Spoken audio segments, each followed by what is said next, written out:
नमस्कार। आज़ादी का अमृत महोत्सव, भारत के महान स्वतंत्रता सेनानियों की संक्षिप्त जीवनियाँ। महाराष्ट्र राज्य शिक्षक महामंडल और सातारा जिला हिंदी अध्यापक मंडल के संयुक्त तत्वावधान में चली इस प्रेरक और ज्ञानवर्धक श्रृंखला में मैं सौ उज्ज्वला जनार्दन मोरे, विठामाता विद्यालय कराड़ आपका स्वागत करती हूँ। हमारे पितामह श्रीमान ताका सूर्यवंशी सर जी के मार्गदर्शन में चली इस श्रृंखला में आपका तहे दिल से स्वागत है। आज इसकी 57वीं कड़ी में हम वीर सावरकर जी के बारे में और जानेंगे। ने मजसी ने परत मातृभूमीला, सागरा प्राण तळमळला, भूमातेच्या चरणतला तुझ धुता मी नित्य पाहिला होता, मज वदलासी अन्य देशी चल जाऊ, सृष्टीची विविधता पाहू, तै जननी हृदय विरह शंकितही झाले, परी तुवा वचन तिज दिदले, मार्गज्ञ स्वये मीच पुष्टिवाहिन, त्वरित या परत आनिन, विश्वसलोय या तव वचनी मी, जगद अनुभव योगे बनुनी मी, तव अधिक शक्त उद्धरिन मी, येईन त्वरे कथून सोडिले तिजला, सागरा प्राण तळमळला, सागरा प्राण तळमळला। वीर सावरकर भारत के पहले व्यक्ति थे जिन्होंने ब्रिटिश साम्राज्य के केंद्र लंदन में ही ब्रिटिशों के विरुद्ध क्रांतिकारी आंदोलन संगठित किया था। इस कड़ी में हम उन्हीं के बारे में और जानेंगे। 1921 में सेल्युलर जेल से मुक्त होने पर स्वदेश लौटे और फिर 3 साल उन्हें जेल में रहना पड़ा। जेल में उन्होंने हिंदुत्व पर शोध ग्रंथ लिखा। इसके बाद उन्हें जब जेल से मुक्त किया गया तो मार्च 1925 में उनकी भेंट राष्ट्रीय स्वयंसेवक संघ के संस्थापक डॉक्टर हेडगेवार से हुई। फरवरी 1931 में उनके प्रयासों से मुंबई में पतित पावन मंदिर की स्थापना हुई, जो सभी जाति धर्मों के लिए समान रूप से खुला था। 25 फरवरी 1931 को सावरकर जी मुंबई में हुए अस्पृश्यता उन्मूलन सम्मेलन की अध्यक्षता उन्होंने की। 1937 में वे अखिल भारतीय हिंदू महासभा के कर्णावती में हुए 19वें सत्र के अध्यक्ष चुने गए, जिसके बाद वे पुनः 7 वर्षों के लिए अध्यक्ष चुने गए। 13 दिसंबर 1937 को नागपुर की एक जनसभा में उन्होंने अलग पाकिस्तान के लिए चल रहे प्रयासों को असफल करने की प्रेरणा दी थी। 22 जून 1941 को उनकी भेंट नेताजी सुभाष चंद्र बोस जी से हुई। 9 अक्टूबर 1942 को भारत की स्वतंत्रता के निवेदन सहित उन्होंने चर्चिल को तार भेजकर सूचित किया। सावरकर जीवन भर अखंड भारत के पक्ष में रहे। सावरकर जी एक नास्तिक थे। हिंदुत्व को एक सजातीय, सांस्कृतिक तथा राजनीतिक पहचान मानते थे। सावरकर जी के अनुसार हिंदू भारतवर्ष के देशवासी है जो कि भारत को अपनी पितृभूमि एवं पुण्यभूमि मानते हैं। प्रत्येक व्यक्ति जो सिंधु से समुद्र तक फैली भारत भूमि को साधिकार अपनी पितृभूमि एवं पुण्यभूमि मानता है, वह हिंदू है।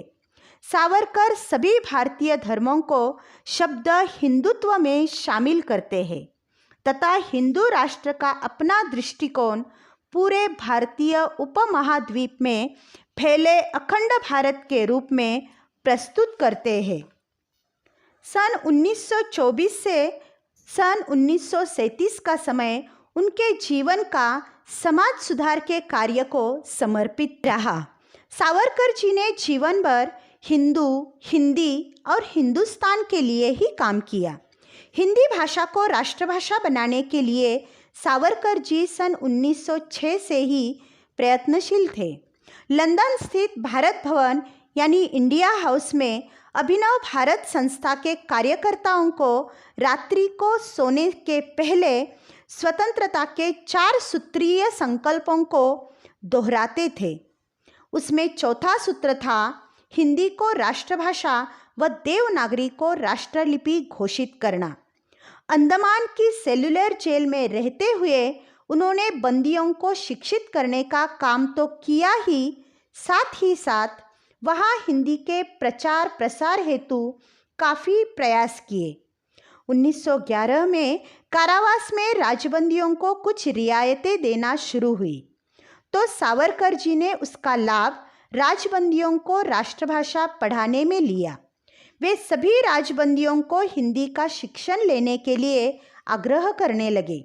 सावरकर जी ने हिंदी साहित्य, व्याकरण, प्रौढ़ता, भविष्य और क्षमता को निर्देशित करते हुए हिंदी को ही राष्ट्रभाषा के सर्वथा योग्य सिद्ध कर दिया था। उन्होंने हिंदी की कई पुस्तकें जेल में मंगवा ली थी और राजबंदियों की कक्षाएं शुरू कर दी थी। उनका यह भी आग्रह था कि हिंदी के साथ बांग्ला, मराठी और गुरुमुखी भी सीखी जाए।